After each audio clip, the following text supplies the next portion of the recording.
आदिवासी जब तक चुप है तब तक चुप है, लेकिन जब शासन प्रशासन ज्यादा तंग करने पे आएगा तो आदिवासी बोलेगा भी, रोकेगा भी, और कहीं ना कहीं शासन प्रशासन से भिड़ना होगा तो भिड़ेगा भी। यही काम चंद्रशेखर आजाद, जो कि उत्तर प्रदेश में आदिवासियों, पिछड़े जातियों का रिप्रेजेंटेशन कर रहे हैं, उन्होंने किया। पुलिस ने जब उनके धरने को, प्रदर्शन को, आवाज उठाने को रोकना चाहा और अपशब्द बोल के रोकना चाहा, तो फिर चंद्रशेखर आजाद ने उन्हें ढंग से समझा भी दिया, बता भी दिया कि आदिवासियों से उलझना, उनके साथ उलझना गलत होगा, क्योंकि आज तक तो कुठाराघात करते आई हो आदिवासियों के साथ, कब तक करोगे। सुनिए क्या कुछ ये नोकझोंक हुई सबसे पहले, उसके बाद इस खबर में आगे बढ़ते।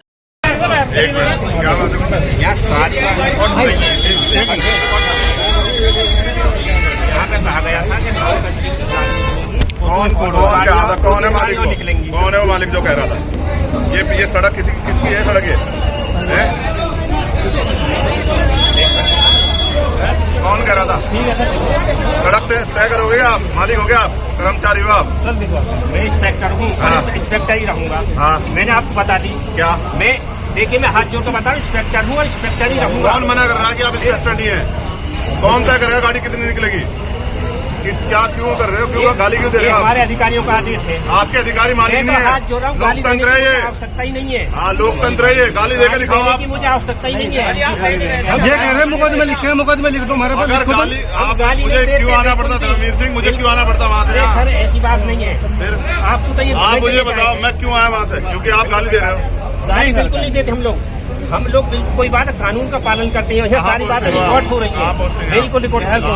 मैं कोतवाली में भैया, रोज मामले होते हैं, सही बात ना हो कल को आपको मेरी जरूरत पड़ जाए। नहीं बिल्कुल पड़ेगी। तो फिर आप आपके अधिकारी मालिक नहीं है ना? लोकतंत्र है ये। वो अगर जानबूझ के खराब करना चाह रहे माहौल, 2017 में था, वहीं पे सहारनपुर में था 2017 में जब ये घटना घटी गई। अगर 2017 में आप आते तो मुझे जानते होंगे ना आप? आपसे मेरी 2-4 बात कितना व्यवहारिक आदमी हूँ। बिल्कुल सही बात है। फिर ठीक है, कोई बात है ना? मुझे कहो ना, कार्यकर्ता गाली क्यों दे रहे हो आप? गाली हमारे गाली का तो मतलब नहीं है। ये बबलू चौधरी हमारा जाट समाज का बड़ा नेता है यहाँ का। आप अगर ये झूठ क्यों बोलेगा? आपसे कोई लड़ाई है क्या इसकी? मैंने आपको बोला ये यहाँ पे जब बैरियर तोड़ कर ले गए हैं। बैरियर तो आप क्यों खड़े हो बीच में? क्यों खड़े हो आप बीच में जबरदस्ती में? आप कौन बैरियर तोड़ रहा? हम नहीं गए। आप मेरी गाड़ी का क्या खड़े थे?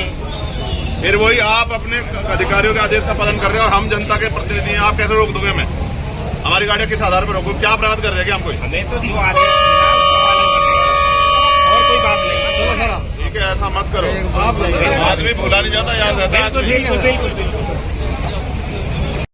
ये वाकया उत्तर प्रदेश के मुजफ्फरनगर का है, और मुजफ्फरनगर में ये पूरी तरह से जब हो रहा था तो कहीं ना कहीं पुलिस वाले ने कहा मैं इंस्पेक्टर हूं और इंस्पेक्टर ही रहूंगा।